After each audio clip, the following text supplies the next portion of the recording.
स्वस्ति श्री गणेशाय नमः। वक्रतुंड महाकाय सूर्यकोटि समप्रभ निर्विघ्नं कुरु मे देव सर्वकार्येषु सर्वदा। गुरुर्ब्रह्मा गुरुर्विष्णु गुरुर्देवो महेश्वर गुरुर्साक्षात् परं ब्रह्म तस्मै श्री गुरुवे नमः। ध्यानमूलं गुरुमूर्ति पूजा मूलं गुरुपदं मंत्रमूलं गुरुर्वाक्यं मोक्षमूलं गुरुकृपा।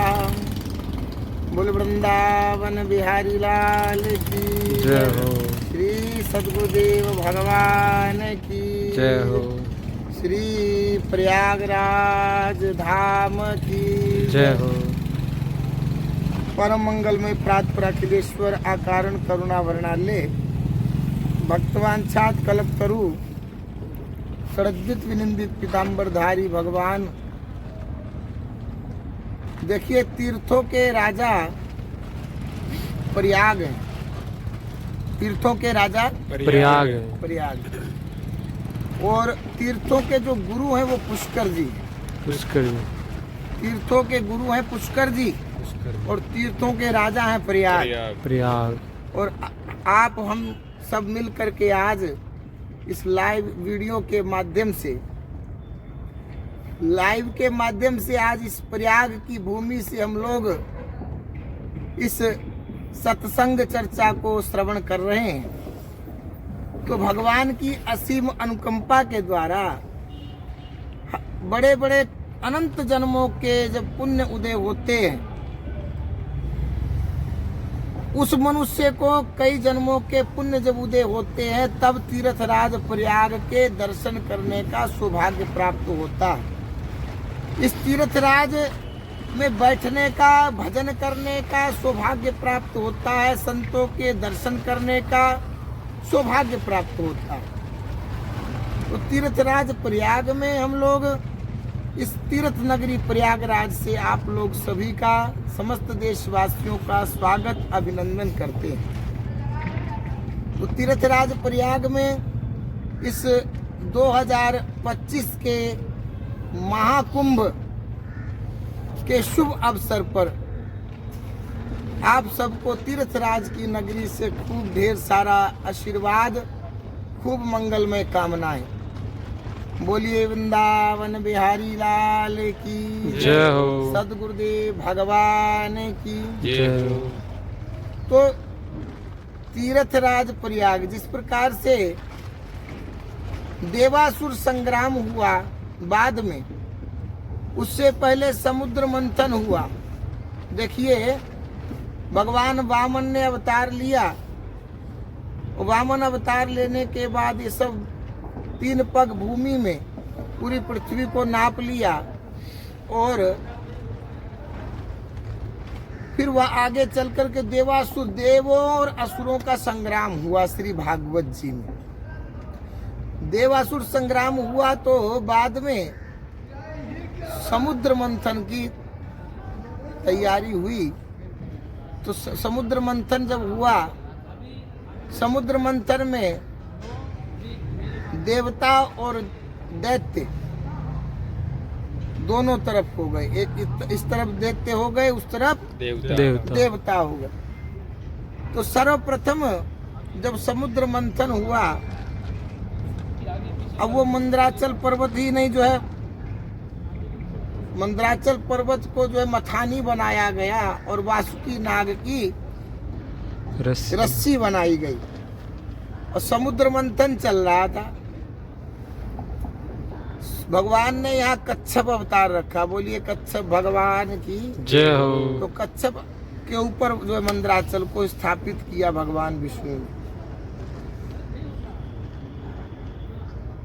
सर्वप्रथम कालकूट नाम का विष निकला।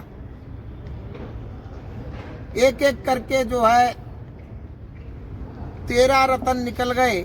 उसमें लक्ष्मी, ऐरावत नाम का घोड़ा और वारुणी मदिरा भी उसी में से निकली। कामधेनु, उच्चेश्रवा नाम का घोड़ा ऋषियों को दे दिया, कुबेर को दे दिया, जिसको जो देना था दे दिया। अंतिम में जो है अमृत का कलश लेकर के भगवान धन्वंतरी के रूप में प्रकट हुए। बोलिए धन्वंतरी भगवान की जय हो। तो धन्वंतरी को देख करके सब उनके पीछे जो है दौड़ने लगे। देवता भी पीछे पीछे, दैत्य भी पीछे पीछे। दैत्यों ने वो अमृत का कलश जो है छीन लिया और छीन करके दौड़ पड़े। जब दौड़े तो उसमें से छलकी बूंदें, अमृत की बूंदें छलकी। एक बूंद जो है इस प्रयागराज की भूमि पर गिरी और एक बूंद जो है नासिक की भूमि पर गिरी और दूसरी बूंद जो है उज्जैन महाकालेश्वर की भूमि में, तीसरी बूंद, और चौथी बूंद हरिद्वार की भूमि में गिरी। तो 12 साल के कुछ अंतर से जो है इस प्रकार 12 साल के बाद ये कुंभ मेला यहाँ भरा है प्रयागराज का। इससे पहले 2013 में महाकुंभ हुआ था और 2019 में इसका अर्ध कुंभ जो कि पूर्ण कुंभ के समान ही फलदायी पुण्यदायी होता है। समझ आ रहा है मेरी बात का? हाँ बाबा। तो 12 साल बाद महाकुंभ होता है और 6 साल बाद अर्ध कुंभ होता है, अर्ध कुंभी जिसे कहा जाता है। इसी प्रकार 3 साल बीत जाने के बाद अब इसके बाद उज्जैन का कुंभ आएगा, उस अर्ध कुंभी जो है। इस प्रकार ऐसे 3-3 साल के बाद जो है सिस्टम रहता है, ये व्यवस्था है। तो इस प्रयागराज भूमि में हम लोग जो पधारे हैं, आप सबका बहुत बहुत स्वागत, अभिनंदन। और प्रयागराज कुंभ में ऐसी महिमा है, कुंभ का जो बहुत बड़ा दान माना जाता है, कुंभ का स्नान बहुत बड़ा माना जाता है। अनंत जन्मों के संचित कर्म, जन्म जन्मांतर के जो है संचित कर्म जल करके भस्म हो जाते हैं और बहुत बड़ा पुण्य प्राप्त होता है। इसलिए आप सभी देशवासी इस प्रयागराज की भूमि महाकुंभ में सब बहुत आए और इसका लाभ उठाएं। ओम नमो नारायण जी, हर हर महादेव।